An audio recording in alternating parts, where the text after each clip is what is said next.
Good evening and salutations, my Days of Our Lives fans. This episode has a theme, okay? It has a theme. It's called Not Listening, okay? There's a lot of characters that aren't listening to what's being said to them. And, I want to start off with Brady and Chloe for a minute. I want to start off with Brady and Chloe. So Brady tells Chloe everything, right? Like, hey, listen, I only broke up with you because, Kristen was holding the whole, cure over my head and, dangling these three women's lives, if I didn't do what she said. So he comes clean, tells her all that. Here's the problem though. See, not just the whole fact that Chloe slept with Stefan, because, I sat there and I wrote that, I was like, but he could just eventually get over that. I mean, it's rough, but he can get over that. No, no, no, no, no. The problem is that she fell for him, is that she started to have feelings for him. Yeah, it's complicated because, she knows what she knows now as far as the only reason why he picked her is because he was, repulsed by Gabby because of Roth. But it doesn't change how she feels. It doesn't change how she feels. So that's the complication right there. She tells him that. And you would honestly think that, okay, you know what? I shouldn't expect to just come back here, kind of picked up where we left off and just snap my fingers and you just come right back to me. But he goes on and on and on and on and on. Not as bad as Gabby, because there is no more unattractive quality than desperation. But he finally gets it through his head that she needs some time to really sit there and just process everything. So he leaves. Now Gabby, on the other hand, she is just all sorts of extra. Because Stefan comes over, he apologized for how he's been treating her. And she's like, all right, cool. So, we can just kind of pick back up where we left off pretty much. Like, this changes everything. And she's like, I mean, that's what she says. And he's like, no, it doesn't. It doesn't change anything. Because he still has feelings for Chloe. And he still is repulsed by Gabby. And she's like, well, we could just go and find Ruff. We could sit there and fix everything. And I'm like, that's assuming that he actually wants to fix anything. He's like, yo, listen, I still don't want to be with you. But she goes on and on and on and on and on. Now, with that being said, she does convince him to, you know what, listen, let's have you see Rolf. And they go to Rafe and, see Rolf, get whatever he did undone, and just see what happens. This way he can sit there and decide for himself. But Rafe, throughout this episode, was pretty confident.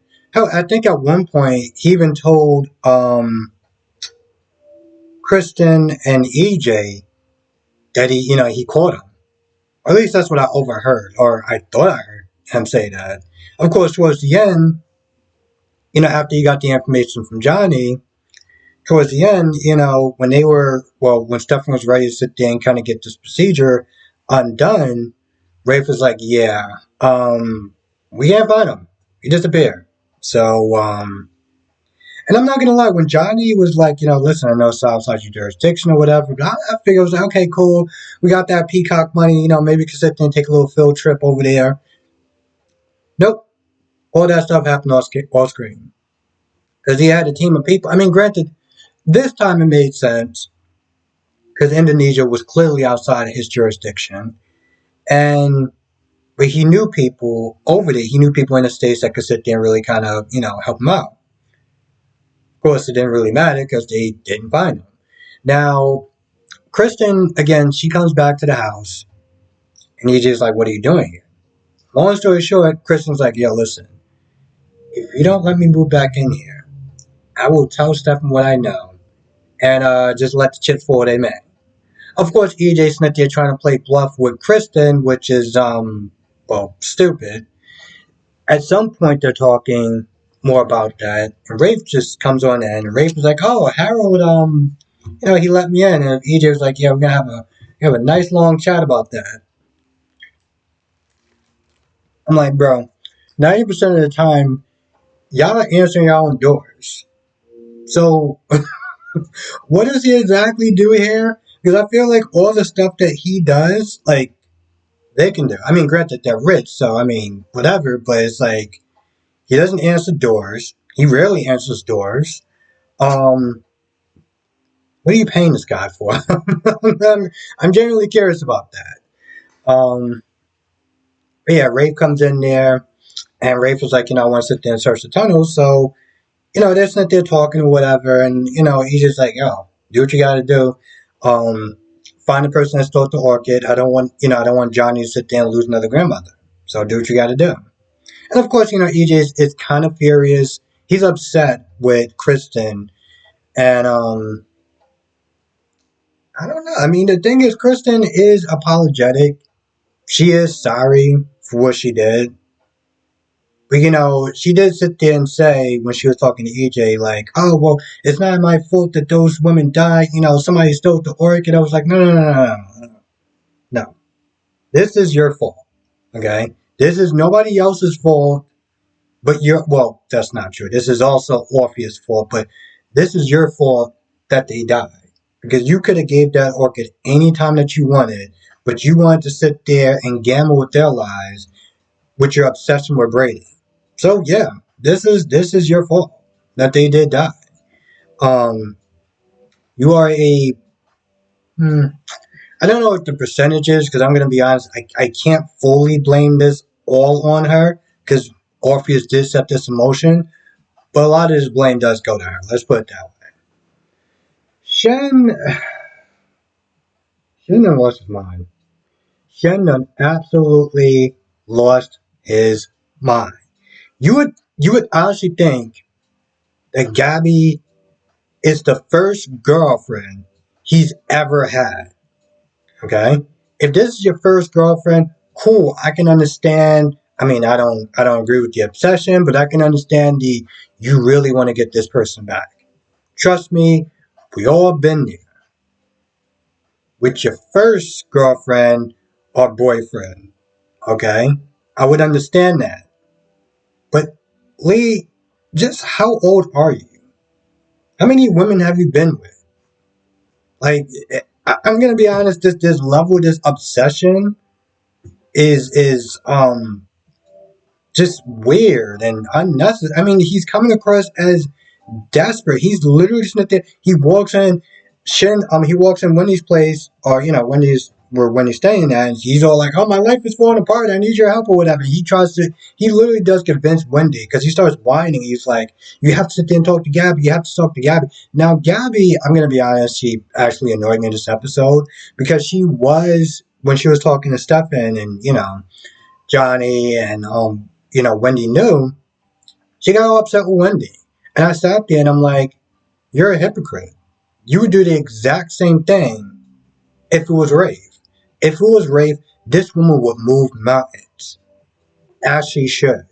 But yet you're going to sit there and judge her for the same thing that you would have done? Get the hell out of here. Nah, no, screw that.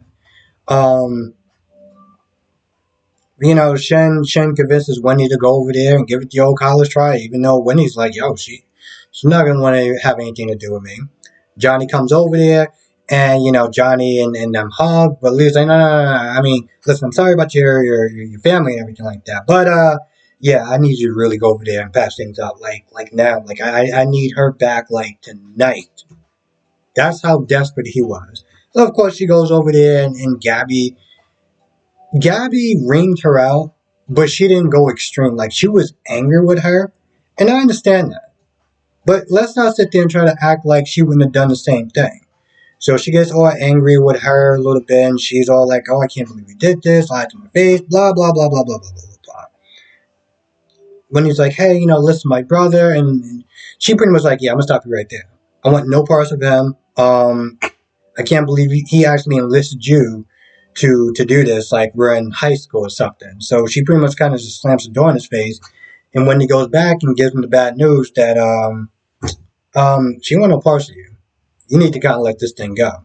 Now, of course, when he was gone, Johnny and Shin got into it, and Johnny was like, "Oh, well, how would Stefan feel if he found out what your dad did or whatever?" I'm like, bro, you're picking the wrong fight at this point. What is it gonna do to even remotely think about outing EJ? What is that gonna do for you?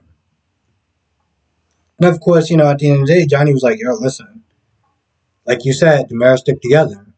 So, yeah, and then I think he walks out, and when he comes back, and he's all angry, and he's yelling, and I'm just like, bro, I'm so glad that you had this bit of a meltdown, but Allie and Chanel wasn't there, or Henry wasn't sleeping.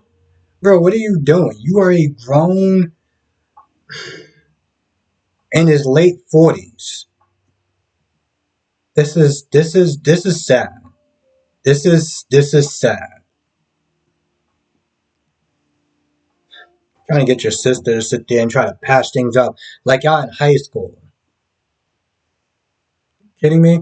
Now, Eric and Nicole. Let's just keep some things in mind. Let's just keep one thing in mind. When Eric saw Nicole and Eric wanted to kind of just leave because they started talking for a little bit. And at some point, Eric was like, all right, listen, I'm just going to leave. I don't want to deal with this. Nicole's like, no, you're going through a lot, I just want to be here to help you. Come on now. Just talk to me. Why would he want to talk to you? You're the last person he wants to sit there and talk to. I understand that she has a kind heart, and she, regardless of their issues, she wants to be there for them.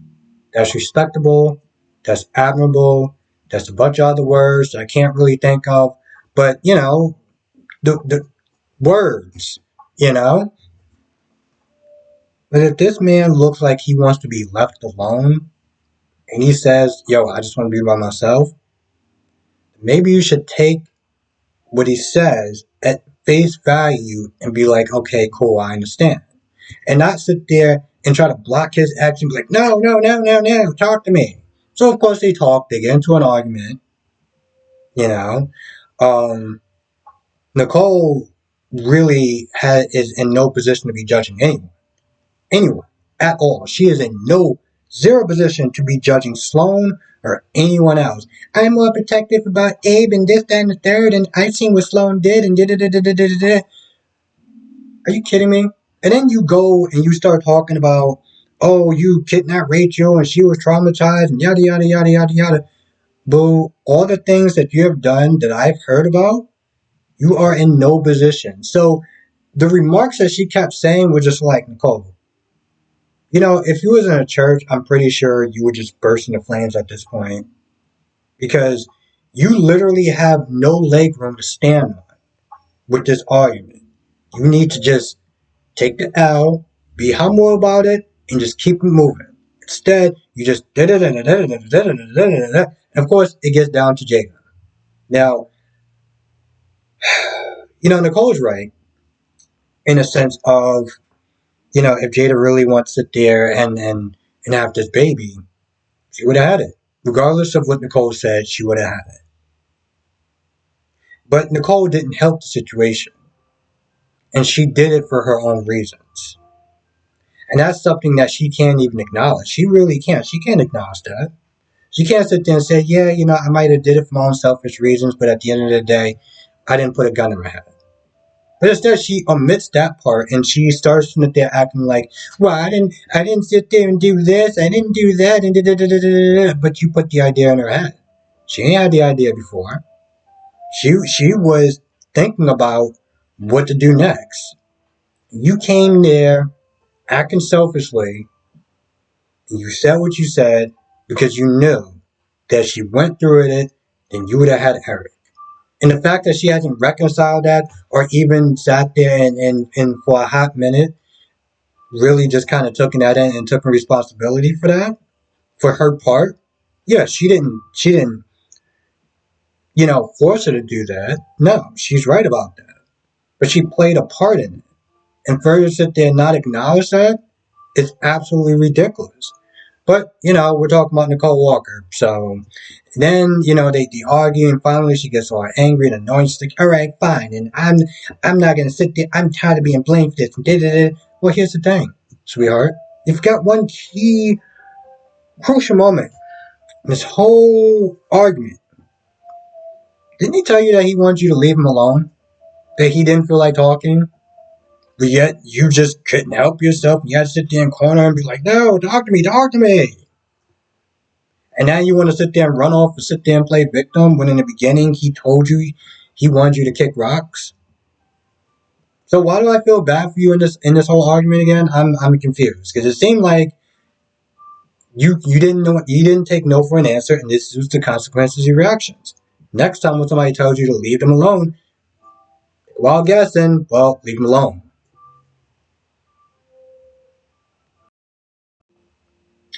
Anyway, that's about it. I can't really think of anything else that happened in this episode. I think I kind of covered the most pertinent information.